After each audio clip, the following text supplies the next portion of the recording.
વંદે માતરમ. આજે આપણે પાઠ 16 સિંહની દોસ્તી પાઠની સમજૂતી મેળવવાની છે.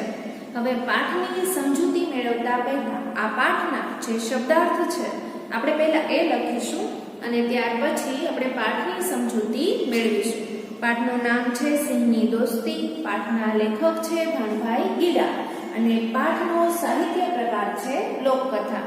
તો નવા પેજ ઉપર જે રીતે આગળ કહ્યું છે એ પ્રમાણે હેડિંગ આપ્યા પછી હું જે શબ્દાર્થ લખાવું એ તમારે લખવાના રહેશે. જેમાં આપણે શબ્દાર્થમાં પહેલા લખીશું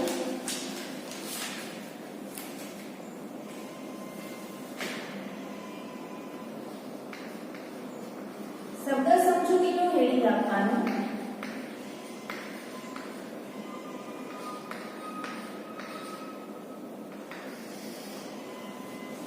ત્યાર પછી માં પહેલો શબ્દ છે ગીર, એટલે ગીરનાર.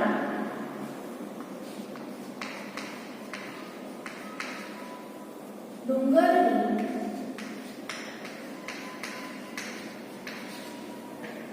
દક્ષિણનો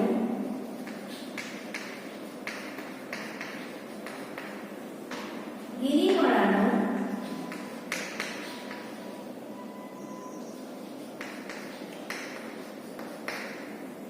પ્રદેશ. ત્યાર પછી માથું,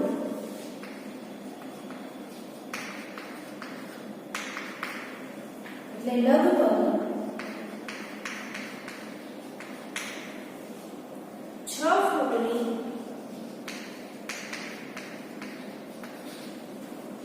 ઊંચાઈ જેટલું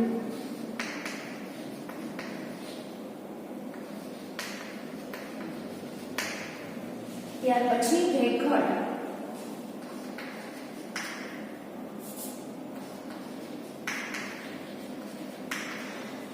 એટલે ઊંડા ખાડાની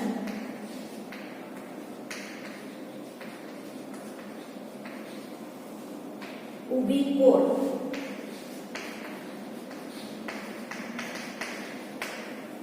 કરાર. ત્યાર પછી વાંસઝાડ,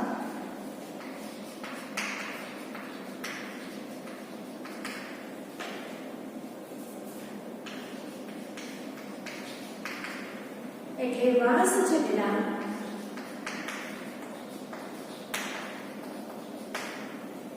ઊંડા પાણી.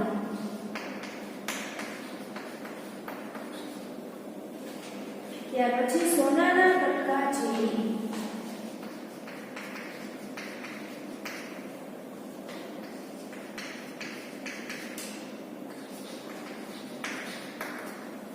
એટલે મૂલ્યવાન. ત્યાર પછી લણણી, એટલે લણવા. કણસના કાઢવા,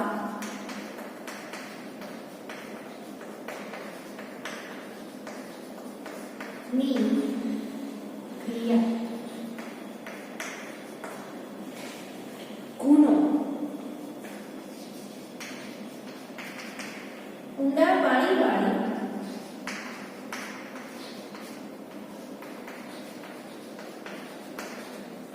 જગ્યા. બેલાળ, એટલે યુગલ જોડું. પ્રચંડકાળ,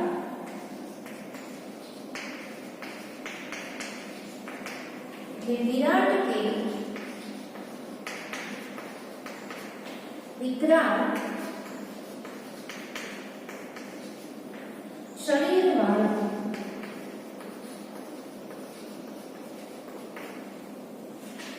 મથામણ,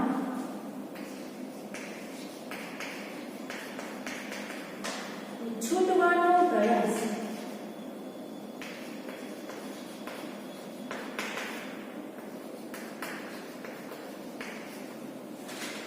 લાચાર, દિવસ, નિરૂપાય.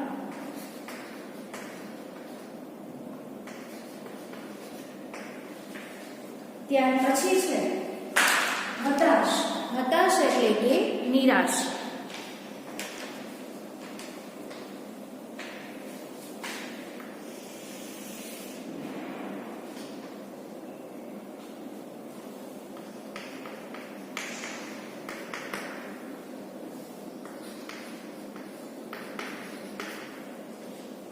વેકુળ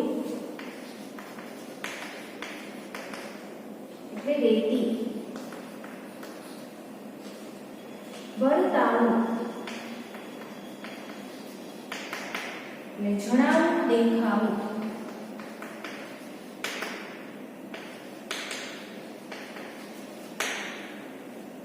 વાળું રાત્રિ ભોજન. બીજોગી એટલે વિરહી, વિયોગી. નીટ માંડીને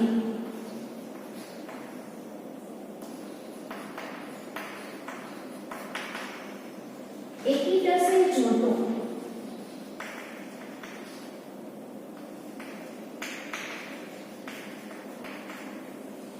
ડોળ એટલે દંભ, દેખાડો. માયા મમતા. વાર્યા એટલે રોક્યા, અટકાવ્યા.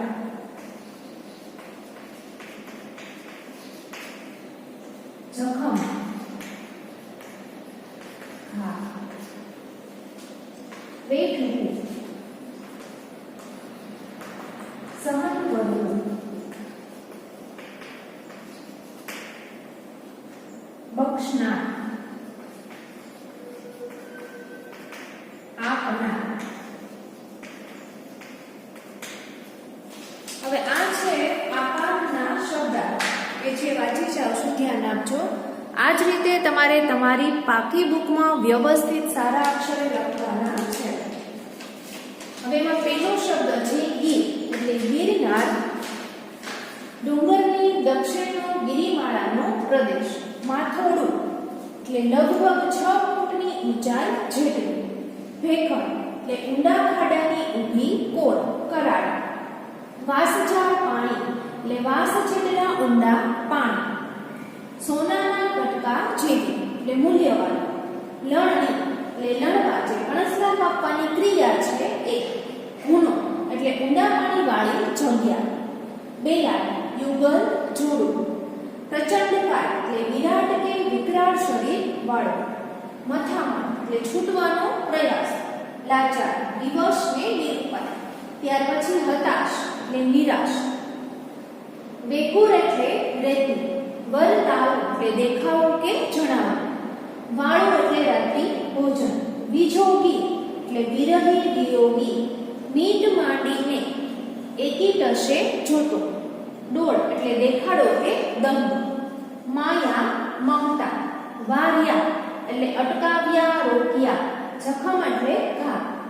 વેઠવું એટલે સહન કરવું. બક્ષનાર એટલે આપનાર.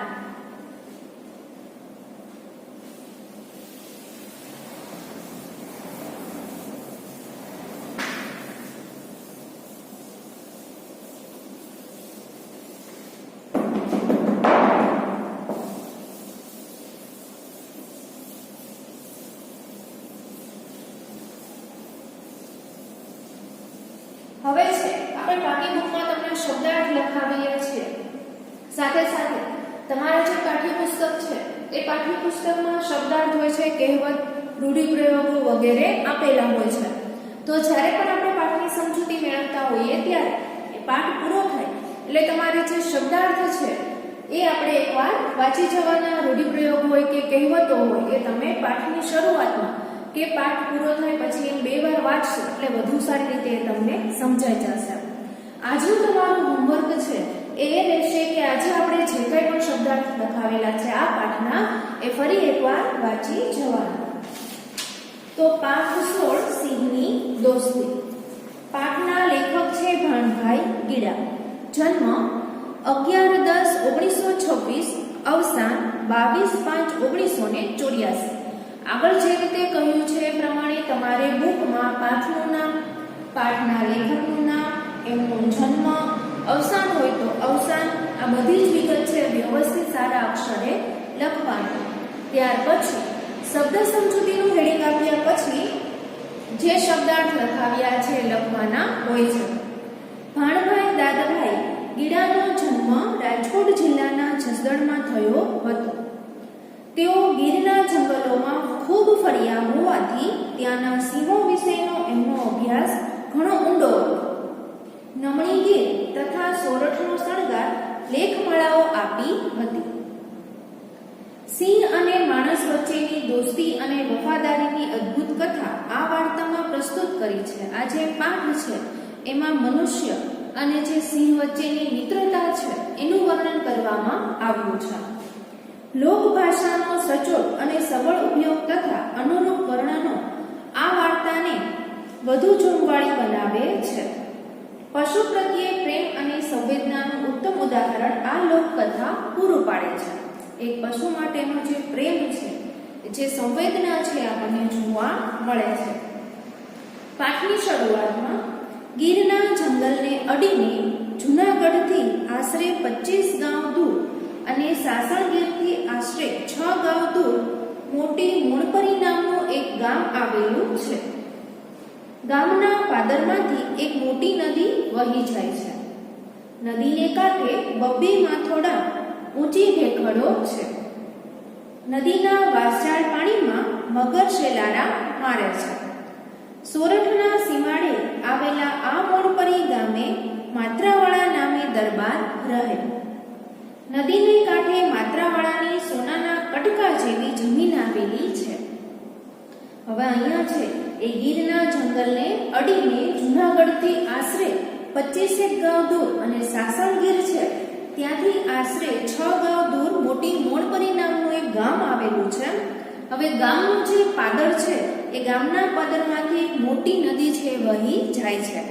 નદીનો જે કાંઠે છે ત્યાં 2 માથોડા ઊંચી ભેખડો છે, ભેખડો આવેલી છે. હવે નદીના વાસજાળ પાણીમાં જે મગર હોય છે, મગર શેલારા મારે છે. સોરઠના સીમાડે આવેલા, જે સોરઠ છે એના સીમાડે આવેલા આ મોણપરી ગામે માત્રાવાળા નામે દરબાર રહે. માત્રાવાળા નામે જે દરબાર છે એ રહે. નદીને કાંઠે માત્રાવાળાની સોનાના કટકા જેવી જમીન આવેલી છે. નદીનો જે કાંઠો છે ત્યાં માત્રાવાળાની મૂલ્યવાન એવી જમીન છે આવેલી છે. ચોમાસું પૂરું થયું છે, જોઈને આંખો ઠરે તેવો મોલ ખેતરમાં ઊભો છે. લોકો લણણીના કામે લાગ્યા છે. હવે ચોમાસું છે એ પૂરું થઈ ગયું છે અને જોઈને આંખો ઠરે, મનુષ્ય છે એની આંખો ઠરે, એ ખુશ થાય એવો સરસ મજાનો પાક છે, મોલ છે એ ખેતરમાં ઊભો છે.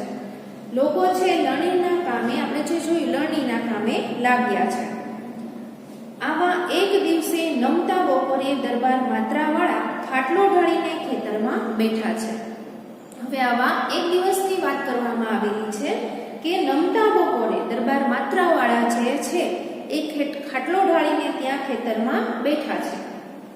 કુદરતે છૂટે હાથે વેરેલી સુંદરતાની દરબાર આંખો ભરીને પી રહ્યા છે. હવે વરસાદ છે, ચોમાસું છે જાય એટલે ચારેય બાજુ છે હરિયાળી છે, લીલોતરી છે જોવા મળે છે અને સરસ મજાની જે નદી છે એ પણ ત્યાં હતી. એટલે કુદરતે જે છૂટે હાથે જે સુંદરતા બક્ષી છે આપેલી છે, દરબાર છે આંખો ભરીને પી રહ્યા છે, ત્યાં આરામથી બેઠા હતા અને આ સૌંદર્ય છે એ જોતા હતા. એકાએક દરબારની નજર નદીના ખૂણા પર પડી. હવે ત્યાં એ બેઠા બેઠા જોતા હોય છે ત્યારે શું થાય છે કે નમતા બપોરે ખાટલો ઢાળીને ખેતરમાં બેઠા હોય છે અને જે હરિયાળી હોય છે, સુંદરતા હોય છે પ્રકૃતિનું, એ બેઠા બેઠા જોતા હોય છે અને અચાનક જ તેમની જે નજર છે એ નજર નદીના ગુના ઉપર જે ઊંડું પાણી હતું ત્યાં પડી. સામેથી સિંહ અને સિંહણનું બેલાડ ચાલ્યું આવે છે. તેને શું જોયું કે સામેથી સિંહ અને સિંહણ છે ચાલીને આવતા હતા. બેપરવાળીથી ચાલી આવતા આ રાજા રાણીને દરબાર જોઈ રહ્યા. હવે સિંહ અને સિંહણ છે એ એકદમ પોતાની મોજથી ચાલીને આવતા હતા અને દરબાર છે એમને જોઈ રહ્યા હતા. સિંહ અને સિંહણ પાણી પીવા ઉતર્યા. જે નદી છે ત્યાં સિંહ અને સિંહણ છે પાણી પીવા માટે ઉતરે છે. પણ ત્યાં તો ઓચિંતો પાણીમાં ખળભળાટ થયો. હવે બંને છે સિંહ અને સિંહણનું જે જોડું હતું એ જોડું છે નદીમાં પાણી પીવા માટે ઉતરે છે ત્યારે અચાનક જ નદીમાં ખળભળાટ થાય છે. આપણે આગળ પહેલા પેરેગ્રાફમાં જોયું કે મગર છે એ પાણીમાં હતો. હવે ત્યારે શું થાય છે કે જેવો પાણીમાં ખળભળાટ થાય છે ત્યારે એક પ્રચંડકાય મગર નદીના છીછરા પાણીમાં આવ્યો.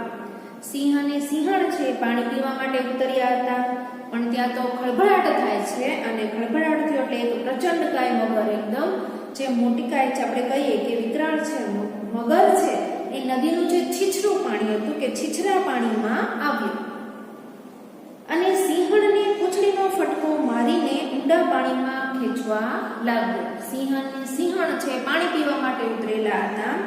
એમાં મગર છે ખળભળાટ થાય છે પાણીમાં અને મગર બહાર આવીને જે છીછરું પાણી હતું ત્યાં આવીને સિંહણ છે અને પોતાનું પૂંછડું મારે છે અને પૂંછડું મારીને ફટકો મારીને જે ઊંડું પાણી હતું ત્યાં ખેંચવા લાગ્યું. સિંહણે કાળના પંજામાંથી પોતાની જાતને છોડાવવા માટે ભારે મથામણ કરી. જ્યારે મગર છે એ સિંહણને પૂંછડું મારે છે ત્યારે સિંહણ છે પોતાને બચાવવા માટે કે પોતાના બચાવવાના જે પ્રયાસ હતા એ ઘણા પ્રયાસો કરે છે. હવે ત્યાર પછી શું થાય છે કે અનેક પ્રયાસો કરવા છતાં પણ એની કાર્ય ફાવી નહીં. પણ સિંહણ છે એ મગરના જે એને પાણીમાં ખેંચી જતો હતો એમાંથી એ બચી શકતી નથી. મગર સિંહણને પાણીમાં ખેંચી ગયો અને મગર છે સિંહણને પાણીમાં ખેંચી જાય છે. સિંહ પોતાની રાણીને બચાવવા થોડે સુધી પાછળ ગયો. જ્યારે મગર છે સિંહણને ખેંચી જતો હતો ત્યારે સિંહણ છે એ પોતાને બચાવવા માટે પોતાના બચાવ માટે પ્રયાસો કરતી હતી પણ એ કંઈ ફાવતી નથી અને સિંહ છે એ સિંહણને બચાવવા માટે પોતાની રાણીને બચાવવા માટે થોડે સુધી પાછળ જાય છે. પણ જંગલનો રાજા પાણીમાં લાચાર હતો. પણ જે જંગલનો રાજા એટલે કે સિંહ છે પાણીમાં લાચાર હતો. સિંહ પાછો આવીને હતાશ થઈને નદીની વેકુરમાં બેસી ગયો. મગર છે સિંહણને ખેંચી જાય છે. સિંહ છે એ થોડે સુધી પાછળ જાય છે પણ સિંહણને બચાવી શકતો નથી. એટલે સિંહ પાછો આવે છે, નિરાશ થઈ જાય છે, હતાશ થઈ જાય છે અને જે નદીની વેકુર હતી રેતી હતી ત્યાં એ બેસી ગયો. એના મોઢા પરની વેદના દૂરથી વર્તાઈ આવતી હતી. જે વેદના છે પીડા અનુભવી રહ્યો હતો એ દૂરથી પણ દેખાઈ આવતી હતી. દરબાર ક્યારનાય આ દ્રશ્ય જોઈ રહ્યા હતા અને આપણે શરૂઆતમાં જોયું કે દરબાર માત્રાવાળા છે ખાટલા ઉપર બેસીને આ બધું જોઈ રહ્યા હતા. સિંહ હવે શું કરશે એ જોવા જાણવાની એમની ઈચ્છા હતી કે સિંહ છે એ હવે શું કરશે, આગળ શું કરશે એ જોવાની અને જાણવાની એમની ઈચ્છા હતી. એમણે એમના માણસોને કહ્યું, તમારે સૌ જાઓ. જે લોકો ખેતરમાં કામ કરતા હતા એમના જે માણસો હતા એમને કહે છે કે તમે બધા અહીંથી જાઓ. સિંહણના મોતનું વેર સિંહ કેવી રીતે વાળે છે એ મારે જોવું છે. એને એમ જોવું હતું કે જે સિંહણ છે એને મગર છે મારી નાખે છે તો જે મોત છે એનો બદલો જે સિંહ છે એ કેવી રીતે વાળે છે એમને જોવું હતું. મારે માટે વાળું અહીં લેતા આવજો. એટલે એમ કહે છે કે મારા માટે વાળું છે, જમવાનું છે પણ અહીં લેતા આવજો. સિંહ નદીનો કાંઠો છોડી ક્યાંય ગયો નહીં અને સિંહ જે આપણે જોયું કે નદીની જે રેતી હતી ત્યાં બેસી જાય છે અને નદીનો કાંઠો છોડીને ક્યાંય જતો નથી. રાત આખી નદીના ખળખળ વહેતા પાણી સામે સુનમુન બનીને બેસી રહ્યો. આમને આમ આખી રાત છે એ રાત પસાર થઈ જાય છે અને એકદમ સુનમુન બનીને એ સિંહ છે ત્યાં બેસી રહે છે. માત્રાવાળા પણ એ વિજોગીને જોતા બેઠા રહ્યા અને માત્રાવાળા છે એ સિંહને જોતા જે પોતાની જે સિંહણ છે એનો વિયોગ અનુભવી રહ્યો હતો એ સિંહને જોતા ત્યાં બેસી રહે છે. આ જાનવરને એકબીજા માટે કેવા હિતપ્રીત છે. દરબારના મનમાં વારે વારે આ વિચાર આવ્યા કરતો હતો. હવે દરબાર છે એ બેઠા બેઠા જોતા હતા. એના મનમાં એક જ વિચાર આવતો હતો કે આ જે જાનવર છે એને એકબીજા માટે કેટલો પ્રેમ છે, હેત છે, એ વિચાર છે એમને આવ્યા કરતો હતો. આમ ને આમ 2-3 દી નીકળી ગયા. હવે પેલા તો એક રાત પસાર થઈ હતી, પણ આમ ને આમ 2-3 દિવસ છે દિવસ પસાર થઈ જાય છે. સિંહ ભૂખ્યો ને તરસ્યો નદીના ઘૂમરી લેતા પાણી સામે મીટ માંડીને બેઠો રહ્યો. સિંહ છે એ ભૂખ્યો ને તરસ્યો, એ જે નદીનું પાણી હતું ઘૂમરી લેતું હતું એની સામે એકી ટસે જોયા કરે છે અને ત્યાં ને ત્યાં એ મીટ માંડીને બેસી રહે છે. માત્રાવાળા પણ સિંહને જોતા જોતા ખેતરમાં જ રાત દી રહેવા લાગ્યા અને આ બાજુ માત્રાવાળા છે એ સિંહ કેવી રીતે બદલો લે છે એ જોવા માટે ત્યાં ને ત્યાં રાત દિવસ પસાર કરે છે. એટલે એ પણ ત્યાં ને ત્યાં રહે છે. સિંહ માટે એમના અંતરમાં બહાલ ઉભરાતું હતું. હવે એમનું જે માત્રાવાળા છે એમના અંતરમાં સિંહ માટે બહાલ ઉભરાતું હતું, એમને પ્રેમ જાગતો હતો, દયા આવતી હતી.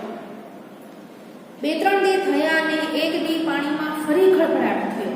2-3 દિવસ છે એ આમ ને આમ પસાર થઈ જાય છે અને ત્યાર પછી જે પાણી છે પાણીમાં ફરીવાર ખળભળાટ થાય છે. સિંહ સાવધાન થઈ ગયો. માત્રાવાળા પણ અધર જીવે પાણી તરફ જોઈ રહ્યા. આ બાજુ છે એ સિંહ સાવધાન થઈ જાય છે અને માત્રાવાળા છે એ પણ જોઈ રહ્યા હતા કે હવે છે હવે શું થશે, કે આગળ શું થશે. એ પણ અધર જીવે પાણી તરફ જોઈ રહ્યા. મગર ઊંડા પાણીમાંથી છીછરા પાણી તરફ આવી રહ્યો હતો. મગર છે કે જે છીછરું પાણી જ્યાંથી સિંહણને ખેંચીને લઈ ગયો હતો એ ઊંડા પાણીમાંથી ફરીવાર જે છીછરું પાણી હતું ત્યાં છીછરા પાણીમાં આવે છે. સિંહ ઊભો થયો અને મગરને લલચાવવા પાણીમાં થોડે સુધી આગળ ચાલ્યો. સિંહ છે એ ભૂખ્યો ને તરસ્યો 2-3 દિવસથી ત્યાં જ બેઠો હતો, મગરની રાહ જોતો હતો. જેવો પાણીમાં ખળભળાટ થાય છે, પાણીના ખળભળાટ સાથે મગર છે એ છીછરા પાણીમાં આવે છે એટલે સિંહ છે એને લલચાવવા માટે શું કરે છે કે પાણીમાં થોડી દૂર સુધી આગળ જાય છે. પછી વળી થોડો પાછો આવ્યો અને પાણી પીતો હોય એવો ડોળ કરવા લાગ્યો. પાછો છે થોડો પાછો આવે છે અને એ પાણી પીતો હોય એવો એ ડોળ કરવા લાગે છે. શું કામે કે મગર છે મગરે સિંહણને મારી નાખી દીધી અને એનો બદલો લેવા માટે જે સિંહ છે એ અત્યારે મગરને લલચાવતો હતો. નવા શિકારની લાલચે મગર પણ વધુ ને વધુ છીછરા પાણીમાં આવવા લાગ્યો. એકવાર છે મગરે સિંહણનો શિકાર કરી લીધો હતો અને નવો શિકાર છે એ મળશે એટલે એ લાલચમાં મગર છે એ વધુ ને વધુ છીછરા પાણીમાં આવવા લાગ્યો. સિંહ હુમલો કરવા માટે પૂરો સજ્જ થઈને ઊભો હતો. આ બાજુ સિંહને તો બદલો જ લેવો હતો એટલે એ એકદમ સજ્જ થઈને ઊભો હતો. જેવો સિંહને મગરનો ભેટો થયો કે સિંહે પૂરી તાકાતથી હુમલો કર્યો. સિંહ છે પોતાની પૂરેપૂરી બધી જ તાકાત લગાવીને મગર ઉપર હુમલો કરે છે, પણ મગરનું જોર કંઈ ઓછું નહોતું. હવે મગર છે એ પણ શક્તિશાળી હતી. એ સામે છે એ બંને એકબીજાને મારવાના પ્રયત્નો કરતા હોય છે. પોતાની પૂંછડીથી સિંહને ભીડવવાને પૂરતો પ્રયત્ન કર્યો. જે રીતે એણે સિંહણને પૂંછડું માર્યું હતું અને અંદર ખેંચી ગઈ હતી એ જ રીતે પોતાનું જે પૂંછડીથી સિંહને ભીડવા માટે પૂરતા પ્રયાસો કરે છે.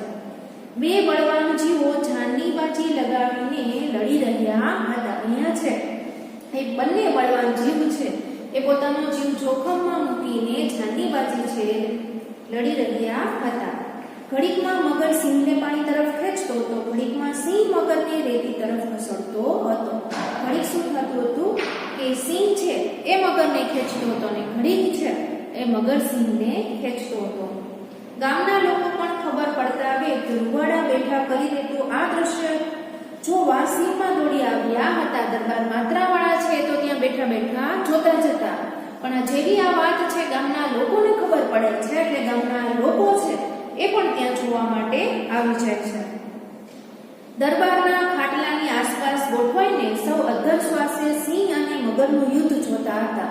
બધા જ છે દરબારના ખાટલાની આજુબાજુ ગોઠવાઈ જાય છે અને લોકો છે મગર અને સિંહનું જે યુદ્ધ થતું હતું એ જોતા હતા. આશરે 1 કલાક સુધી આ જીવ સટોસટનો જંગ ફેલાયો. 1 કલાક સુધી બંને એકબીજા સાથે જે લડાઈ કરે છે. આખરે સિંહ જીત્યો અને છેલ્લે સિંહ છે એ જીતી જાય છે. મગરને મારીને એણે સિંહણના મોતનો બદલો લીધો. મગરને મારીને એ સિંહણનો જે મોત છે એનો બદલો લઈ લે છે. પણ આખા શરીરે લોહી લુહાણ થઈ ગયો હતો. બે 3 દિવસથી ખાધા પીધા વગરનો ત્યાં બેઠો હતો અને પાછો મગર સાથે લડાઈ કરે છે. પાણીની બહાર નીકળ્યો કે તરત જ એ ઢગલો થઈને ઢળી પડ્યો. જેવો એ પાણીની બહાર નીકળે છે એવો છે ત્યાં ઢગલો થઈને પડી જાય છે. તો પાઠની સમજૂતી છે આપણે અહીં સુધી રાખીશું. આગળના લેક્ચરમાં આપણે આગળની જે સમજૂતી છે મેળવીશું. આજનું તમારું હોમવર્ક છે એ હોમવર્ક એ રહેશે કે આપણે જે શબ્દાર્થ લખાવ્યા હતા એ ફરી એકવાર તમારે વાંચી જવાના. તો આજનો લેક્ચર છે આપણે અહીંયા પૂરો કરીએ છીએ.